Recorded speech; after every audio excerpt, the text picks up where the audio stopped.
I didn't know what to expect when I accepted the ranger position at Blackwood National Park. The job interview had gone well. My experience hiking these mountains since I was a kid had impressed the hiring committee. They nodded along as I talked about my familiarity with the trails, the local wildlife, and how I'd always dreamed of protecting this place. What they hadn't mentioned was Zachary Casey. I'd been on the job less than a week when Zachary cornered me in the equipment shed.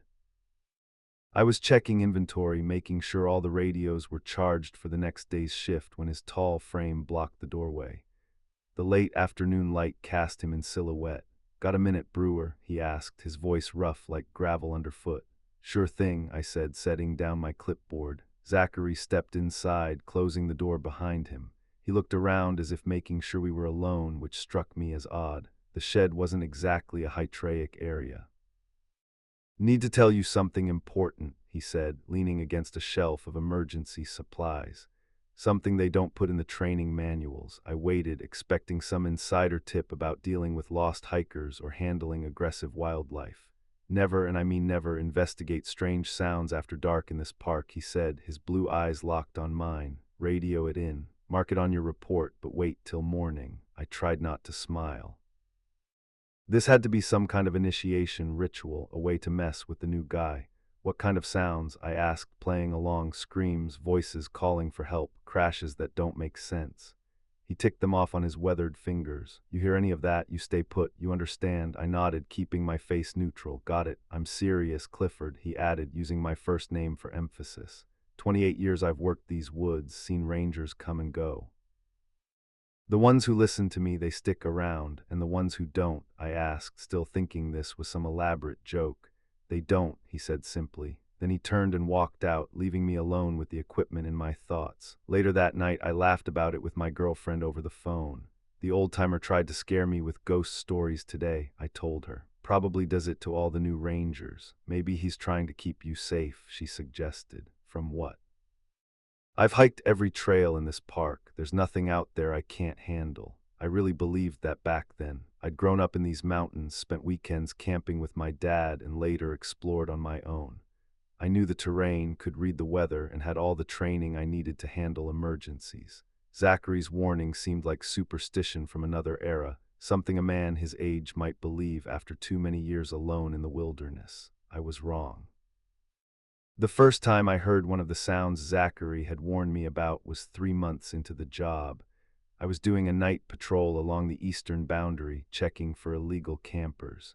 The moon was nearly full, lighting the trail enough that I barely needed my flashlight. Then I heard it, a woman's voice, distant but clear, calling for help.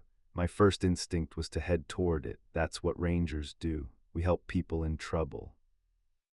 My hand was already reaching for my flashlight when Zachary's warning popped into my head.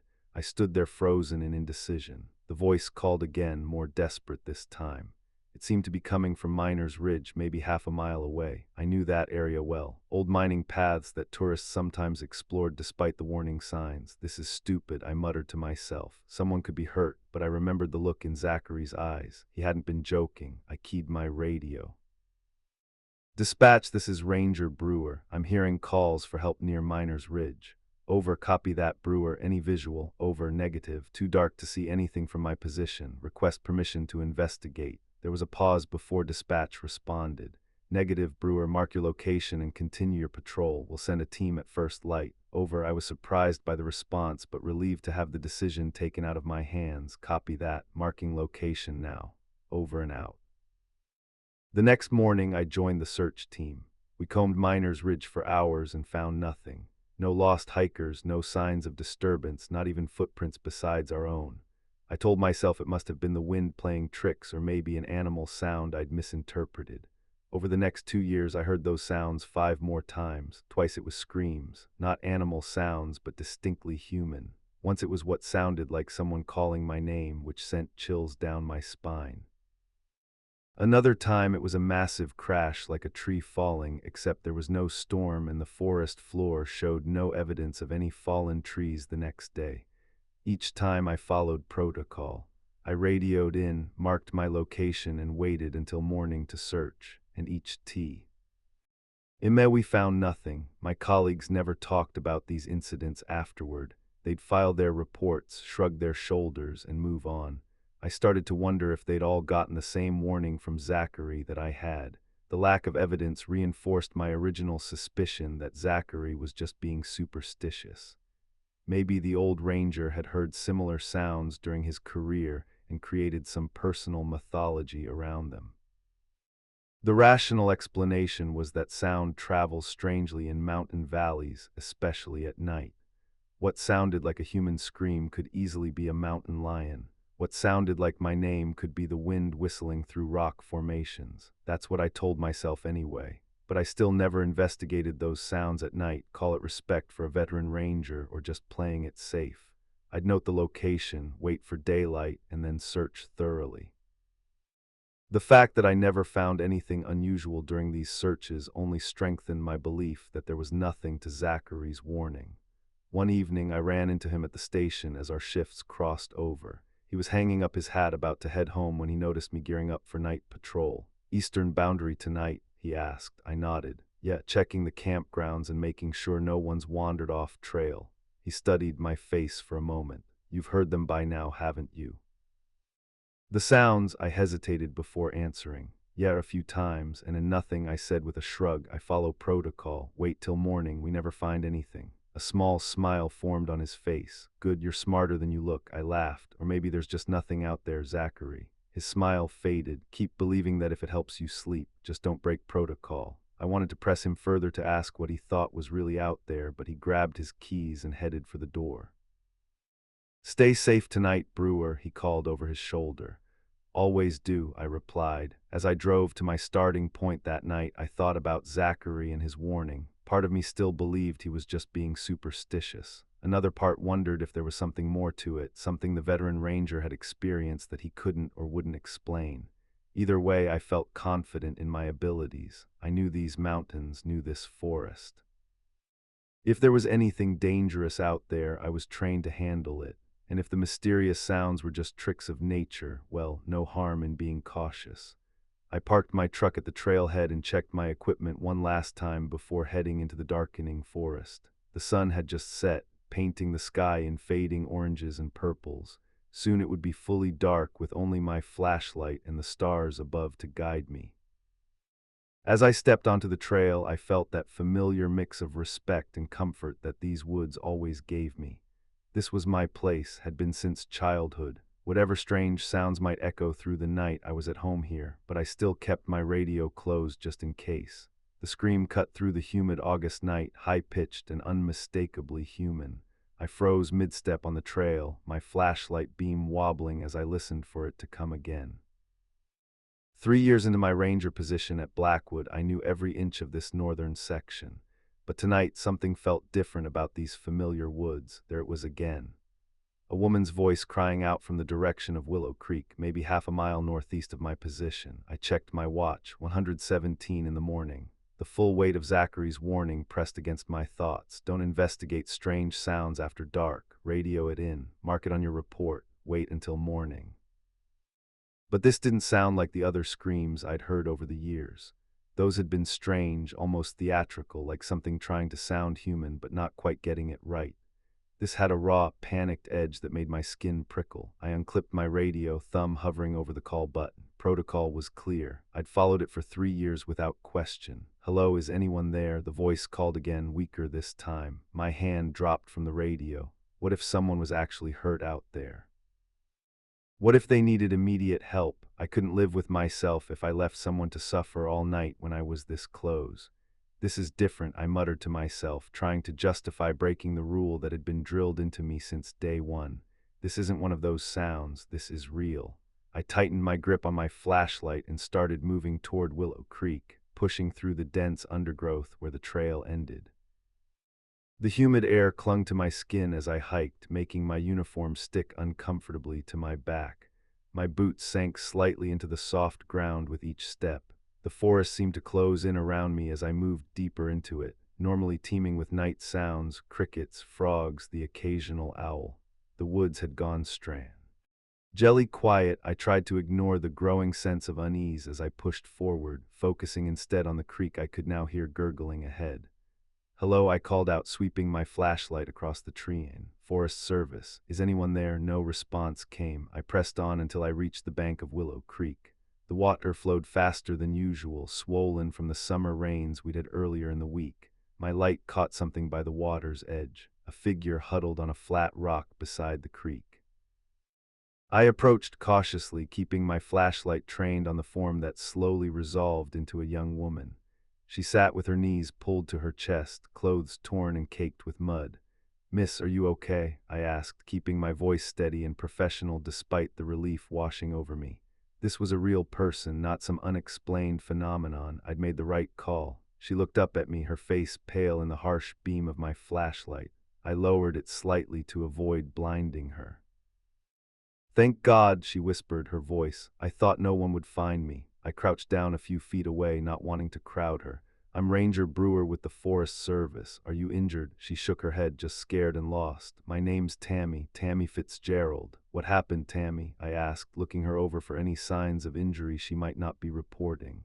"I was hiking with friends," she said, pushing wet strands of brown hair from her face. "We were trying to reach the lookout point before sunset, but I slipped at the creek crossing. The current was stronger than it looked. It pulled me downstream, away from my group." She gestured vaguely upstream. "I've been trying to find my way back, but it got dark so fast." I nodded, though something about her story didn't sit right with me. The creek was running high, but not enough to sweep away an adult, and the lookout point was on the Southern Trail System, miles from here. No hiking group should have been anywhere near this section of the park. "How many people were in your group?" I asked. "4, including me." She hugged her knees tighter. "Do you think they're looking for me?" "I'm sure they are," I said automatically, though I hadn't received any reports of missing hikers. "When exactly did you get separated?" "This afternoon," she said after a slight pause. "Around 4, I think that made even less sense." He'd been missing since 4:00 in the afternoon. Her friends would have reported it by now. We would have had search teams out before dark. I noticed she was shivering despite the warm night. The temperature couldn't have dropped below 75 degrees, yet she trembled as if caught in a winter storm. "Are you cold?" I asked. "Yes," she said simply, her teeth almost chattering. The water was so cold, but it wasn't. Willow Creek ran warm this time of year, especially after days of summer heat. "Let me help you up," I said, extending my hand. "I'll take you back to the ranger station. We can call search and rescue to find your friends and get you some dry clothes." She looked at my outstretched hand for a long moment before taking it. Her fingers felt like ice against my skin, and I nearly pulled back from the unexpected chill. "Thank you," she said as I helped her to her feet. She was unsteady, leaning against me more than I expected. "Can you walk okay?" I asked. She nodded, just tired. I guided her away from the creek and back toward the trail, my flashlight cutting a path through the darkness. The strange silence of the forest persisted, with none of the usual night sounds returning. No frogs, no insects, nothing but our footsteps and breathing. "The station isn't far," I told her, though my mind was racing with questions. Why was she so cold on a warm night? How had she ended up in this remote section of the park? Why hadn't her friends reported her missing? But I kept these thoughts to myself as we walked, deciding that getting her to safety took priority over satisfying my curiosity.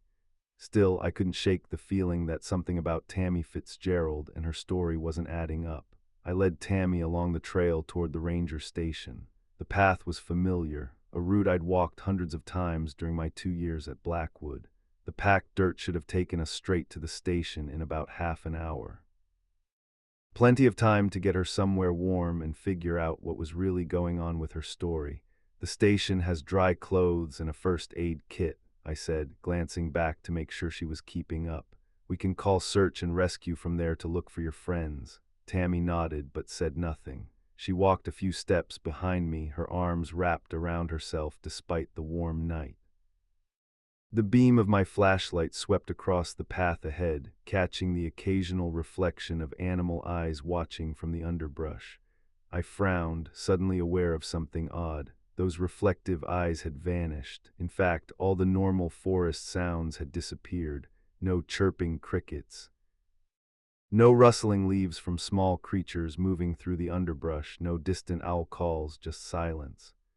Our footsteps seemed unnaturally loud against the quiet. Each snap of a twig under our boots echoed like a gunshot. "Do you hear that?" I asked. "Hear what?" Tammy's voice was flat. "Nothing, that's what's weird. The forest is too quiet." She didn't respond. I turned back to look at her, the flashlight beam catching her pale face. Her expression remained blank, almost disinterested. "So you said you were hiking with friends," I asked, trying to get her talking. "What are their names? We'll need to report them missing, just some people from school." "Which school is that?" She paused for several seconds. "Western State." I knew Western State was over 100 miles away. "That's a long drive to come hiking. You must have left pretty early this morning. We stayed at a hotel last night." "Which one?" Another long pause. "The one by the highway." Her answers were getting vaguer, not more specific. "Tried a different approach. You mentioned trying to reach the lookout point. Which one were you heading for? Eagle Peak or Miners Ridge?" "The one with the view," she said. I stopped asking questions for a while and focused on the trail. We'd been walking for about 20 minutes now. The junction to the ranger station should be coming up any second, a wooden sign marking the split in the trail. I shined my flashlight ahead, expecting to see it. But the path just continued straight into the trees. That couldn't be right. I'd walked this route so many times I could practically do it blindfolded. The junction was unmistakable. A large wooden sign with carved arrows pointing to Ranger Station and East Trail. I kept walking, thinking maybe I'd misjudged the distance. After another 5 minutes, there was still no sign of the junction. "We need to stop for a minute," I said, coming to a halt. Tammy stopped too, still hugging herself, watching me with those dark eyes. I pulled out my GPS unit from my belt. It was standard issue park equipment, reliable and accurate. I turned it on and waited for it to connect to the satellites. When the screen lit up, I stared at it in disbelief. Instead of showing our position on the trail network, it displayed our location as a blank area. No trails, no landmarks, nothing, just empty terrain. "This doesn't make any sense," I muttered. I'd hiked these woods for over 15 years. First as a kid with my dad, and then professionally as a ranger. I knew every trail, creek, and ridge in Blackwood, yet according to the GPS, we were in unmapped territory. I looked around, trying to orient myself using the stars, but the tree canopy was too thick to see the night sky clearly. "Is something wrong?" Tammy asked, her voice still oddly calm. "We should have reached the junction by now, and my GPS isn't showing any trails." I tried not to let my growing unease show in my voice. "Let me call for some help." I unclipped my radio from my belt. "This is Ranger Brewer calling station." Over. Static crackled from the speaker. I tried again. "This is Brewer calling the station. Anyone copy?" Over. More static, then a voice broke through. "Brewer, this is Trevor. What's up?" Over. Relief washed over me at hearing Trevor's voice. Trevor Graves was one of the more experienced rangers, and we'd worked together on numerous occasions. "Trevor, I've got a lost hiker with me. We're trying to make it back to the station, but I think we're off trail. GPS isn't showing any mapped trails where we are." Over. "Where did you find the hiker?" Over. "Near Willow Creek in the northern section. We've been walking south for about 25 minutes. Should have hit the main junction by now." Over. There was a pause before Trevor responded. "That's weird. You should definitely have reached it. Stay put. I'll drive out to meet you. Can you fire a flare so I can get your position?" Over. Negative on the flare. Don't want to risk a fire in these conditions. "But if you head to the northern trailhead and follow the main path, we should be somewhere along it." Over. Copy that. I'm heading out now. Keep your radio on. Over. Thanks, Trevor. Will. A sudden scream cut through the radio. Trevor's voice filled with raw terror. It was so loud and unexpected that I nearly dropped the radio. Then abrupt silence. Trevor, do you copy?" Over. I waited, heart pounding in my chest. No response. "Trevor, this is Brewer. Do you copy?" Over. I spoke more urgently now. Nothing but static. "Trevor, come in. Are you there?" Over. The radio remained silent except for the soft hiss of static. I tried switching channels, thinking maybe he'd changed frequencies for some reason, but got the same result on every channel. "What was that?" Tammy asked, still sounding remarkably calm despite the blood-curdling scream we just heard. "I don't know," I said, trying the radio again. "Trevor, this is Brewer. Please respond." Over. The silence from the radio felt heavy and ominous. Trevor had screamed. There was no mistake.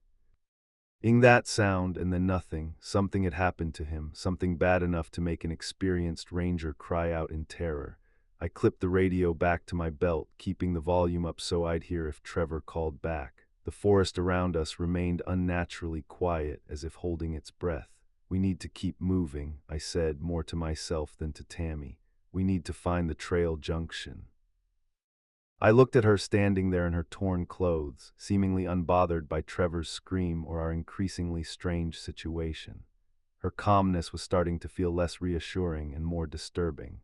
"Let's go," I said, turning back to the trail and raising my flashlight. "Stay close behind me." I started to notice something wasn't right. We'd been walking for at least 40 minutes on what should have been a straight path back to the ranger station, but the trees around us looked oddly familiar. "Wait," I said, stopping abruptly and raising my flashlight.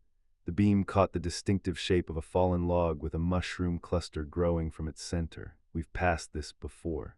Tammy stopped a few paces behind me, her arms still wrapped around herself despite the warm night air. She didn't respond, just watched me with those unnervingly calm eyes. "This log, we walked past it about 15 minutes ago." I moved my flashlight to illuminate a rock formation just beyond the log. 3 boulders stacked against each other like a natural sculpture. And those rocks, too. I turned to look at Tammy, expecting her to share my confusion or concern. Her face remained blank, almost expectant. "Don't you think that's weird? We should have reached the junction by now, but we're going in circles somehow." She shrugged slightly. "Maybe we took a wrong turn. There haven't been any turns. We've been on a straight path." I pulled out my GPS unit again, which still showed nothing but blank terrain. "This doesn't make sense." I looked up at the canopy above us. The trees blocked any view of stars that might help with navigation. My training kicked in. When lost, stay put and wait for rescue. But Trevor had screamed over the radio and no one else knew where we were. "Let's keep going," I said, more to myself than to Tammy. We continued walking, my flashlight leading the way. The beam seemed weaker now, the darkness around us thicker somehow, as if it were physically pressing in against the light. I tapped the flashlight against my palm a few times, but the beam continued to dim. 10 minutes later, I spotted the same fallen log and rock formation again. "This isn't possible," I muttered, stopping in my tracks. I looked back at Tammy. "We're walking in circles." She said nothing, just watched me with that same eerie calmness. She hadn't mentioned our repetitive surroundings once. "Don't you see it?" I asked, gesturing at the log. "This is the 3rd time we've passed this exact spot." "Maybe we should try a different direction," she suggested, her voice flat. I nodded, feeling a chill that had nothing to do with the temperature. "Yeah, let's try going this way." I pointed to what looked like a gap in the trees to our right, away from the path we'd been following. We pushed through the underbrush, branches catching on my uniform. The forest seemed to grow denser the further we went, the spaces between trees narrowing. My flashlight beam had weakened to a sickly yellow glow that barely illuminated a few feet ahead. "This isn't right," I said after what felt like hours of walking. My watch showed we'd been moving for almost 3 hours since I'd found Tammy by the creek. "None of this is right. The batteries in my flashlight were new. They shouldn't be dying this quickly." I hit it against my palm again, harder this time, and the beam flickered before stabilizing slightly. As I raised the light, something caught my eye through a gap in the trees ahead. "A structure, a building. There's something up ahead," I said, quickening my pace. As we got closer, I could make out more details. Green paint, a wooden sign, the familiar shape of a ranger station, identical to the one where I worked on the other side of the park. I stopped, staring at it. "This isn't possible." The station stood in a small clearing, looking exactly like my workplace down to the arrangement of windows and the slight tilt of the wooden sign. But there was no ranger station in this part of Blackwood. I knew the park maps by heart after 2 years of service. This building shouldn't exist, yet there it stood, solid and real in the beam of my failing flashlight. "Wait here," I told Tammy as we approached the building. "I'm going to check it out." She nodded and stopped at the edge of the clearing while I moved toward the structure. The wooden steps creaked under my weight as I climbed onto the porch. The windows were dark, no light visible inside. I tried the door handle, expecting it to be locked, but it turned easily in my hand. The door swung open with a long, low creak. I swept my flashlight acro. Assessed the interior and froze. Dark stains covered the floor and walls, large splashes and smears of what looked horribly like dried blood. Papers were scattered across the floor around an overturned desk. Chairs lay on their sides, and a filing cabinet had been pulled over, its contents spilled across the room. I stepped inside carefully, the floorboards groaning beneath me. The air smelled stale and metallic. "Hello," I called out, though I felt certain the place was empty. My voice echoed strangely in the silent room. I moved toward the desk, my boots crunching on broken glass and scattered papers. With the toe of my boot, I flipped over some of the papers. Incident reports, duty rosters, weather logs, official park documents just like the ones at my station. Something caught my eye among the debris, a rectangular piece of paper face down on the floor. I knelt and picked it up, turning it over. It was a photograph showing a female ranger standing in front of Blackwood's main entrance sign. She wore the same uniform I did, her brown hair pulled back in a regulation bun, a professional smile on her face. She looked to be in her late 20s with bright eyes that seemed to stare directly at me. I turned the photo over. On the back, someone had written a message in shaky handwriting. "The forest takes what it wants. Amelia Dennis never left. Neither will you." Below the message was a date from 7 years ago.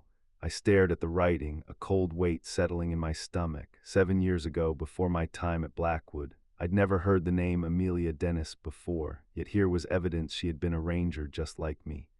I looked back at the dark stains on the floor and walls, the overturned furniture, the signs of struggle or violence that had occurred in this impossible ranger station. The forest takes what it wants. My hands shook as I held the photograph, the weak beam of my flashlight barely illuminating the woman's face.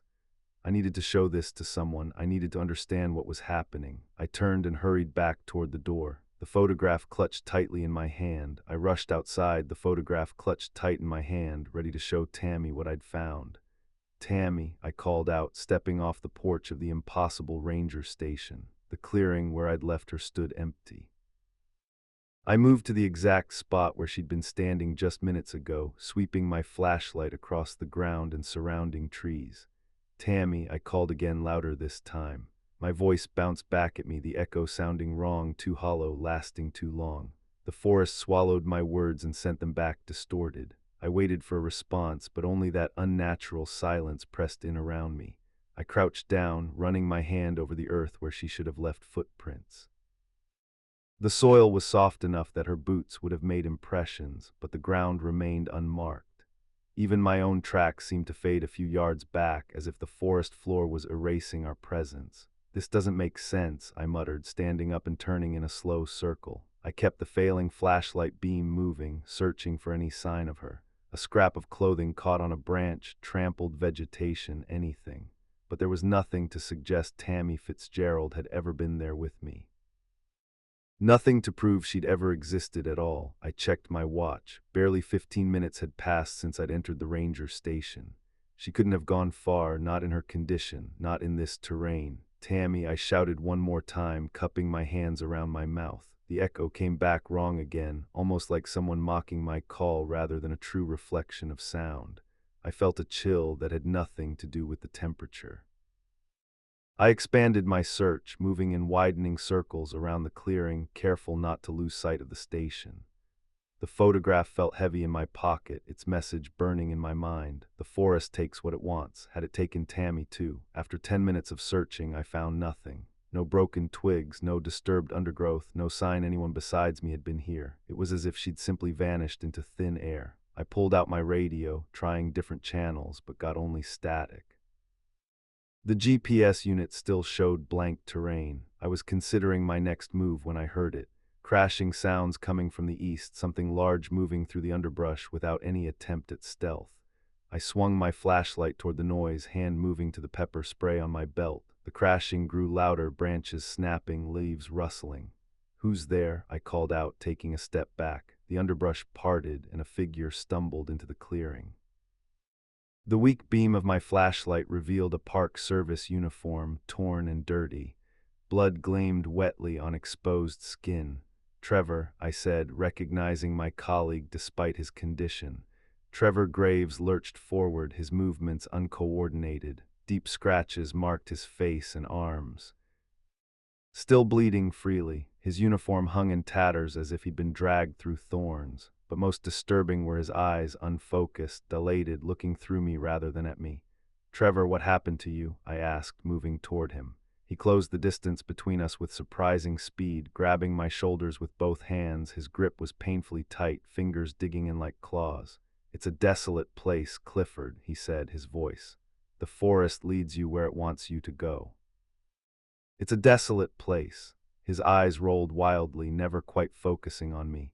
Blood from a cut on his forehead trickled down his temple. "Trevor, you need to calm down," I said, trying to keep my voice steady. "You're hurt. We need to get you out of here. It's a desolate place," he repeated, shaking me slightly. "The forest leads you where it wants you to go. It's a desolate place." I gently but firmly removed his hands from my shoulders. "I know, Trevor, I understand, but we need to move now, okay?"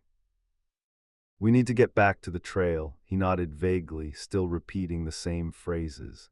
I put my arm around his shoulders, noting how he flinched at the contact, and began guiding him away from the ranger station. I cast one last look at the building, wondering if I should go back for anything else, but decided Trevor's condition was more urgent. "We're going to walk this way," I told him, pointing with my flashlight. "Just stay with me." Trevor stumbled alongside me, occasionally mumbling his mantra. "It's a desolate place. The forest leads you where it wants you to go." I checked the GPS again, hoping for some miracle, but the screen still showed unmapped territory. With no stars visible through the thick canopy and no landmarks I recognized, I had to make a decision. "Trevor, I'm going to fire a flare," I told him, though I wasn't sure he understood. "The fire risk is worth it now. We need to find our way out." I took a flare from my belt, aimed it through a gap in the trees, and fired. The red light arced up, briefly illuminating the forest in a crimson glow before disappearing above the canopy. I waited, watching for any sign it had been seen. Nothing changed, but the action gave me a moment to think. If we were truly lost in some impossible space, maybe conventional navigation wouldn't work. But if this was still Blackwood, still the real world, then there had to be a way out. "We're going to keep moving," I told Trevor. "Just stay close." I chose a direction that felt right, pure instinct, and started walking, keeping Trevor beside me. His condition worried me. The bleeding hadn't stopped, and his delirious state suggested shock or worse. We walked for what felt like hours, but was probably only 40 minutes, according to my watch. Trevor's strength was failing, his steps becoming more unsteady. I fired another flare. And this time, through the trees ahead, I caught a glimpse of something familiar. The silhouette of Lookout Ridge, a landmark I knew well. "We're getting closer," I told Trevor, who nodded vacantly. With renewed determination, I guided us toward the ridge.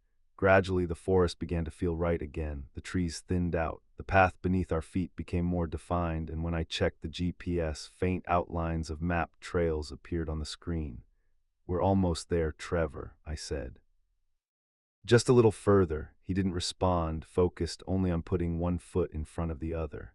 The scratches on his face and arms looked angry in the beam of my flashlight, which was growing dimmer by the minute. Finally, we emerged onto a trail. I recognized the main northern loop. Relief flooded through me as I checked the GPS again and saw our position clearly marked on the map.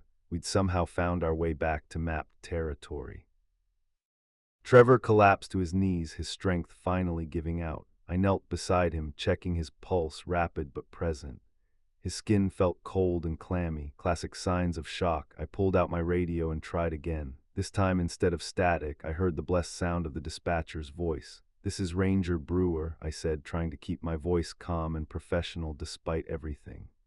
"I've got Ranger Graves with me on the Northern Loop Trail, approximately 2 mi from the trail head. He's injured and in shock. We need immediate medical assistance." "Copy that, Ranger Brewer," came the reply. "Emergency services are being dispatched. Can you provide details on his injuries?" "Multiple lacerations to face and arms, possible concussion, definite shock," I reported. "He's conscious but disoriented." "Understood. Paramedics are en route. Estimated arrival 20 minutes. Can you confirm your exact location?" I gave them the GPS coordinates, then set about making Trevor as comfortable as possible. I removed my jacket and placed it over him, elevating his feet using my backpack. "Help is coming," I told him, squeezing his shoulder gently. "Just hang on." Trevor's eyes found mine for a brief moment of clarity. "It's a desolate place, Clifford," he whispered. "The forest leads you where it wants you to go." Then his eyes unfocused again, and he went back to staring at nothing. I sat beside him, one hand on his wrist, monitoring his pulse, the other clutching the photograph from the ranger station. I wondered what Trevor had seen out there in the dark, what had left those marks on him, and whether it was the same thing that had taken Tammy. I stayed with him like that until I heard the approaching sirens and saw the flashlights of the paramedics coming up the trail. As they took over Trevor's care, loading him onto a stretcher and starting an IV, I stood back and watched, exhaustion finally catching up with me. "You coming with us, Ranger?" one of the paramedics asked as they prepared to carry Trevor down to the waiting ambulance. I nodded, too tired to speak, and followed them down the trail. Behind us, the forest stood silent and dark, keeping its secrets for another night. I tracked Trevor's condition obsessively after the paramedics loaded him into the ambulance. The emergency room staff at Regional Medical Center worked quickly cleaning and stitching the deep lacerations that crisscrossed his arms and face. I sat in the waiting room for hours, the photograph from the ranger station burning a hole in my pocket while I replayed the night's events in my mind. Family only. The nurse at the desk kept telling me when I asked for updates. "He doesn't have family in the area," I explained for the third time. "I'm his colleague. We work together at Blackwood." She softened slightly at that. "He's stable. The doctor will be out shortly." When the doctor finally appeared, his assessment was clinical and detached. "Ranger Graves is suffering from severe lacerations, exposure, and shock. We're keeping him for observation and further testing." "When can I see him?" I asked. "Tomorrow." He needs rest. Trevor ended up staying at Regional for a full week. His physical wounds required multiple treatments. The cuts were deeper than they initially appeared, with several needing additional stitches after the first round of suturing didn't hold. The psychological damage seemed even more severe. The nurses told me he woke screaming during the first few nights, thrashing so violently they had to restrain him. When I was finally allowed to visit, I found Trevor propped up in the hospital bed, staring out the window. The scratches on his face had formed angry red lines that stood out against his dark skin. "Hey," I said, pulling up a chair beside him. Trevor turned slowly, his eyes taking a moment to focus on me. "Clifford, how are you feeling?" Like I got dragged through hell. His voice was raspy, as if he'd been screaming for hours. "They say I'm lucky." I leaned forward. "Trevor, what happened out there? What did you see after we lost radio contact?" He frowned, his forehead creasing with effort. "I remember answering your call. You said you found a lost hiker. I was heading out to meet you," and then he shook his head. "Nothing, just waking up here. You don't remember screaming on the radio or what attacked you?" "Attacked me." Trevor looked down at his bandaged arms as if seeing them for the first time. "The doctor said I must have fallen somewhere, hit my head." I pulled my chair closer. "Trevor, something happened to you out there. You were saying things when I found you about the forest leading people where it wants them to go." His eyes widened momentarily, then clouded with confusion. "I don't remember any of that. The doctor later told me this was common with traumatic events. The mind protects itself," he explained during one of my visits. "Between the possible concussion and exposure, memory loss isn't unexpected." But I knew better. Something had happened to Trevor in those woods, something that had left him physically and mentally scarred, the same something that had created an impossible ranger station and made a woman named Tammy Fitzgerald vanish without a trace. The incident consumed my thoughts in the weeks that followed. I couldn't focus on my regular duties. Every patrol, every routine task became background noise to my growing obsession with uncovering the truth. I kept the photograph of Amelia Dennis in my locker, taking it out whenever I was alone to study her face and the ominous message scrolled on the back. I started with the park's employee records, searching for any mention of Amelia. The digital archives went back 10 years, but her name appeared in only a handful of documents. Basic employment records showing she'd worked at Blackwood for 3 years before her death, and a brief mention in a staff newsletter welcoming new rangers. The park's memorial wall provided another clue, a small brass plaque listing her name and dates of service, along with a simple epitaph, "Lost to the wilderness she loved." No details about how she died. I expanded my search to local newspapers, spending my days off at the county library, scrolling through microfiche art. Ives, finally I found what I was looking for. A small article dated 7 years ago about a tragic accident at Blackwood National Park. According to the official report, Amelia Dennis had been hiking alone on her day off when she fell from a cliff face on the northern boundary. Her body was recovered 2 days later by a search team.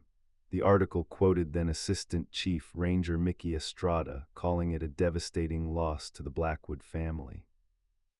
But as I dug deeper, troubling inconsistencies emerged. The accident report mentioned Amelia hiking in an area that was closed for maintenance that month. Weather records showed heavy rainfall the day she supposedly went hiking, making a recreational climb unlikely for an experienced ranger. Most disturbing was what I found in the back issues of the staff newsletter. 3 weeks before her death, Amelia had received a commendation for diligence in documenting unexplained phenomena in the northern section, the same area where I'd found Tammy. I brought my findings to Zachary first, catching him alone in the equipment shed where he'd warned me years earlier. "I need to ask you about Amelia Dennis," I said without preamble. Zachary froze, then slowly put down the radio he'd been checking. "Where did you hear that name?" I showed him the photograph. His face went pale. "Where did you get this?" he whispered. "In a ranger station that shouldn't exist the night Trevor got hurt."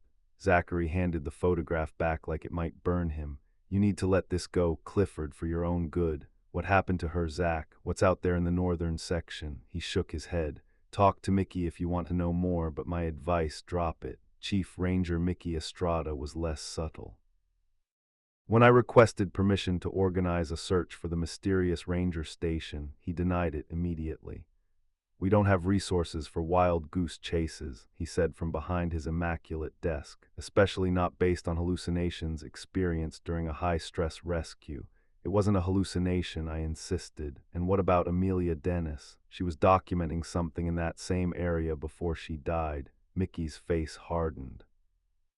"Ranger Dennis died in a tragic accident while hiking off duty. End of story. The accident report doesn't add up. She was supposedly in a closed area during bad weather. That's enough." Mickey stood up, his stocky frame imposing despite his average height. "You're overstepping, Brewer. Whatever you think you found out there, it wasn't real. Trevor got lost and injured himself. You found him and brought him back. That's all that happened, but I couldn't let it go. I filed formal requests to access Amelia's complete personnel file and the full investigation into her death. I asked to review the search and rescue logs from the night Trevor was injured. Each request was denied or returned with heavily redacted documents. I began asking other rangers about Amelia, but most of the current staff hadn't worked at Blackwood when she died. Those who had changed the subject or claimed not to remember much about her. 2 weeks after Trevor returned to light duty, I cornered Mickey again after a staff meeting. "I need to talk to you about what happened that night," I said as the other rangers filed out. Mickey's gray eyes were cold behind his wire-rimmed glasses. "We've been through this." "No, we haven't. Something happened to Trevor out there. Something happened to Amelia Dennis in the same area, and the administration is covering it up." "Careful, Brewer." His voice dropped to a dangerous whisper. "You're making accusations without evidence." "I have evidence." I pulled out copies of the weather reports, the maintenance schedules, and the newsletter mentioning Amelia's commendation. She was investigating something in the northern section before she died, the same place where I found a woman who vanished without a trace and where Trevor was attacked by something he can't or won't remember. Mickey looked at my documents without touching them. "You know what I see." "I see a ranger who's becoming obsessed with conspiracy theories. A ranger who might need psychological counseling before he can continue field duties." The threat was clear. "Are you saying I'm imagining things?" I asked. "I'm saying that stress affects people differently. Trevor experienced physical trauma and exposure. You experienced the stress of a night rescue gone wrong. It's natural to try to make sense of chaotic events." His tone was patronizing, as if explaining something to a child. "But pursuing these theories isn't healthy for you or helpful to the park. So I should just forget what I saw, pretend it never happened." Mickey straightened his already perfect uniform. "I'm advising you as your superior officer to focus on your assigned duties and leave the past in the past. If you can't do that, I'll have to note concerns about your fitness for duty in your next evaluation." He walked away, leaving me standing alone in the eating room with my useless evidence and unanswered questions. That night I returned to my small ranger cabin and spread everything I'd gathered across my kitchen table. The newspaper articles, the redacted reports, the photograph of Amelia Dennis. The message on the back seemed to mock me. The forest takes what it wants. It had taken Amelia, it had tried to take Trevor, and whatever was happening at Blackwood, the administration was determined to keep it buried. I got the transfer orders on a Tuesday, a thin envelope with the Cedar Ridge State Park logo waiting in my mailbox. The kind of thing administration leaves when they don't want to face you directly. 3 months had passed since finding Tammy by the creek, since Trevor's screams over the radio, since the impossible ranger station with its blood-stained floors and the photograph that now lived in my desk drawer. I read the letter twice, standing in the small kitchenette of my ranger cabin. Budget constraints, staffing needs, effective 2 weeks from today. The language was bureaucratic and final, the signature at the bottom belonging to Mickey Estrada, who hadn't spoken more than 10 words to me since our confrontation about Amelia Dennis. The phone rang 3 times before Mickey picked up. Ranger Station, Estrada speaking, it's Brewer. I just got transfer papers to Cedar Ridge. A pause, then Mickey's voice, carefully neutral. Yes, that's correct. I didn't request a transfer. Nobody said you did. This is an administrative decision based on departmental needs. I leaned against the counter, gripping the phone tighter. This is about my investigation, isn't it? There is no investigation, Brewer. There never was. You experienced a stressful night rescue. Your colleague was injured in an accident, and you've been fixating on conspiracy theories ever since. If anything, this transfer is a fresh start. I'd take it as a favor. A favor would be telling me the truth about what happened to Amelia Dennis. The line went quiet for so long I thought he'd hung up. Pack your things, Brewer. Your last day is the 26th. Cedar Ridge is expecting you the following Monday. The line went dead. I spent the next 2 weeks doing my regular patrols, avoiding the northern section where I'd found Tammy. The other rangers treated me like I had something contagious. Even Zachary stayed clear, though I caught him watching me sometimes with an expression that looked almost like pity. On my last day, I arrived at the station early. The administration building was empty, computer terminals dark, except for the soft glow of screensavers. I sat at the records terminal and logged in, navigating to the incident reports from that night. Nothing.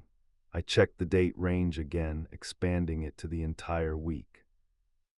There should have been my initial report about finding a lost hiker, the medical response for Trevor, the search parameters, but the system showed no incidents on that date. I tried the medical logs next. Trevor had been out for a week recovering. There should be paperwork, duty reassignments, medical leave documentation, nothing. My hands felt cold as I searched for any mention of my radio calls that night. According to the system, I hadn't made any transmissions during my entire shift. The call log was blank for my radio ID.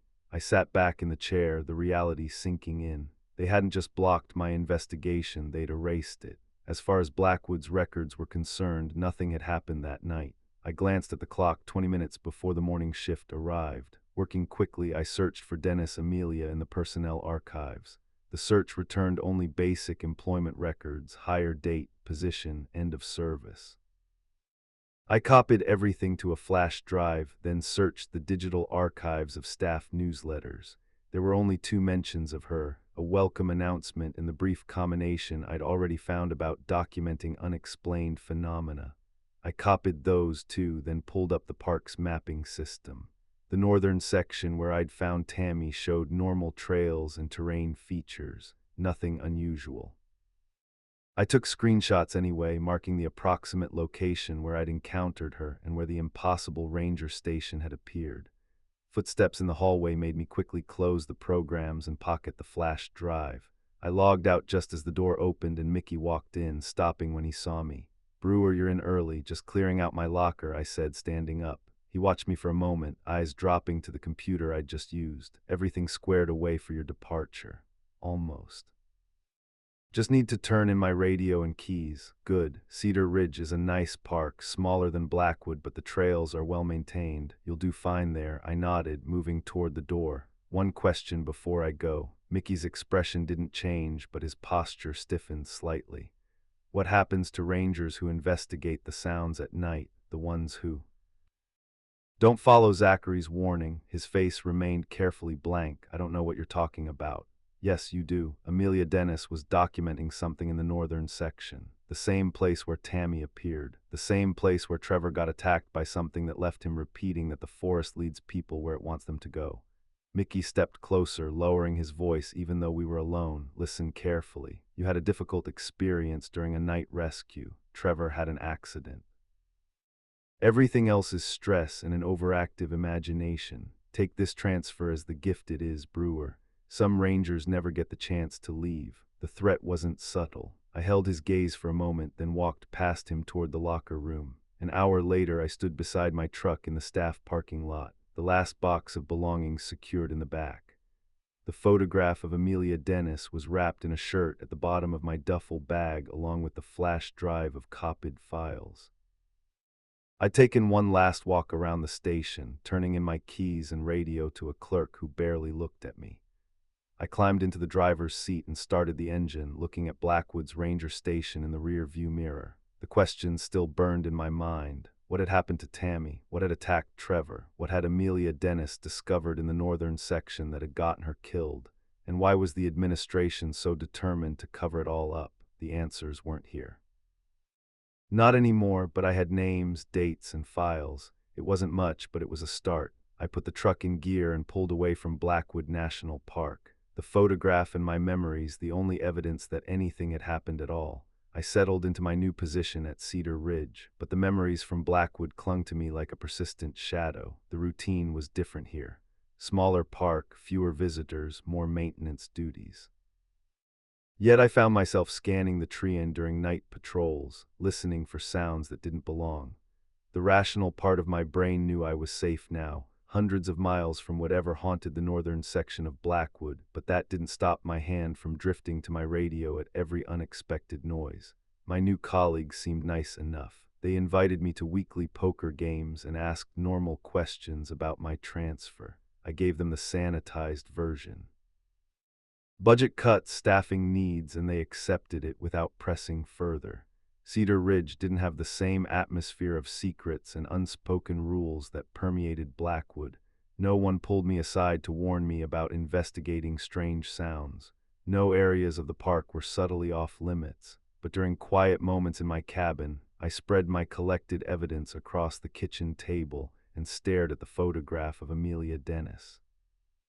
Her eyes looked back at me from beneath the regulation cap, bright and determined. The message scrolled on the back: "The forest takes what it wants. Amelia Dennis never left, neither will you." Seemed less threatening now that I had physically left Blackwood, but no less disturbing. I often found myself questioning if Tammy Fitzgerald had ever existed at all. Had I imagined her sitting by Willow Creek that night, her vague answers about her friends, her unnaturally cold skin despite the warm night, the way she vanished without leaving a single footprint? It all seemed more like a hallucination than reality. But if I had imagined her, what about Trevor? His injuries were real enough. The impossible ranger station with its blood-stained walls had felt solid beneath my feet. The flash drive with my copied files became my most valued possession. I reviewed its contents almost nightly, searching for patterns or clues I might have overlooked. The employment records were frustratingly sparse, just basic information about Amelia's hire date and position. The newsletter mentions were equally unhelpful, though the combination about documenting unexplained phenomena in the northern section continued to nag at me. What had she been documenting, and why had all records of her work disappeared? 3 weeks into my new position, I started researching other strange disappearances in national parks across the country. The internet was full of conspiracy theories and unsubstantiated claims, but beneath the noise I found disturbing similarities to my own experience. People vanishing without a trace in areas they knew well. Search parties finding no evidence despite extensive efforts. Witnesses describing unusual silence in the forest just before disappearances. Rangers and park employees who refused to discuss certain incidents or areas. I created a spreadsheet tracking the cases that seemed most credible, noting locations, dates, weather conditions, and witness accounts. The pattern wasn't immediately obvious, but it was there. A higher concentration of unexplained disappearances in older parks with large wilderness sections, particularly those with a history of indigenous warnings about certain areas. Blackwood fit that profile perfectly. I tried contacting Trevor twice. The first time he didn't pick up. The second time he answered, but hung up as soon as I identified myself. I couldn't blame him. Whatever had happened to him in the forest that night had left both physical and psychological scars. Maybe forgetting was his way of coping. My fourth week at Cedar Ridge, I was assigned to night patrol along the eastern boundary. The moon was nearly full, just like the night I'd heard Tammy calling for help. The similarity made me uneasy, but I reminded myself that Cedar Ridge was different. Nothing unusual had happened here, at least not according to any records I could find. I was checking a campsite that had been reported abandoned when I heard it, a scream echoing through the trees. Not an animal sound, not the wind. A human scream, high and terrified, coming from somewhere to the north. My first instinct was to run toward it just as I had at Blackwood, but something stopped me. The memory of Trevor's voice cutting out over the radio, the blood-stained walls of the impossible ranger station. Zachary's warning about rangers who investigated night sounds and never came back. I unclipped my radio and called dispatch. This is Ranger Brewer on the eastern boundary. I just heard what sounds like a human scream approximately half a mile north of my position, requesting backup before investigation. The dispatcher responded immediately, "Copy that, Brewer, stay at your current location. Rangers Peterson and Alvarez are 20 minutes out, do not approach alone." Repeat, "Do not approach alone." Understood. Holding position and awaiting backup, I clipped the radio back to my belt, then unholstered my flashlight and swept the beam across the trees. Nothing moved in the darkness. The scream came again, more desperate this time. Every instinct told me to help, to run toward the sound, but I remembered Tammy's ice-cold skin, Trevor's bloodied face, the photograph with its ominous warning. I stayed put, counting the minutes until headlights appeared on the access road. Rangers Peterson and Alvarez pulled up in a parked vehicle, both looking alert but not particularly concerned. This was probably routine for them. Investigating strange sounds that usually turned out to be mountain lions or drunk campers, heard it twice. I told them as they approached, female voice, sounds like she's in trouble, coming from that direction. I pointed north. Peterson nodded. Let's check it out. Stay together. Standard formation. We moved through the forest as a unit, calling out periodically to identify ourselves as park rangers. No response came except the normal sounds of the night forest, insects, small animals moving through undergrowth, the occasional distant owl call. The forest here wasn't unnaturally silent like Blackwood had been that night. After 45 minutes of methodical searching, we found nothing. No lost hikers, no signs of disturbance, no footprints other than our own. Peterson called it in, and we were ordered back to our regular patrols. "Probably a mountain lion," Alvarez suggested as we walked back. "They can sound eerily human sometimes." I nodded, not trusting myself to speak. I knew what I'd heard, and it wasn't a mountain lion, but I also knew better than to push the issue. When morning came, I joined a more extensive search team that combed the area thoroughly. 8 rangers spread out in a grid pattern, checking every ravine and thicket. We found nothing unusual, no abandoned equipment, no signs of struggle, no evidence anyone had been in distress. As we regrouped at the vehicles, Chief Ranger Wilson clapped me on the shoulder. "Good call radioing it in, Brewer. Always better to check and find nothing than ignore something and miss someone who needs help." I nodded, thinking of Zachary's warning back at Blackwood. For the first time, I truly understood the wisdom in it, not because there was nothing to investigate. I was more convinced than ever that something strange was happening in our national parks, but because whatever it wasn't something a lone ranger with a flashlight should face. I had survived whatever lurked in Blackwood's depths, but the experience had changed me. I carried the knowledge now heavy as stone. Some mysteries were better left unsolved, at least not alone. The forest took what it wanted, but it hadn't taken me, not yet. That night I added Cedar Ridge to my spreadsheet of incidents, noting the date, location, and lack of physical evidence. Then I opened my drawer and looked once more at Amelia Dennis's photograph before carefully returning it to its hiding place. I wouldn't forget her or Tammy or what happened at Blackwood, but I would be smarter now about how I searched for answers.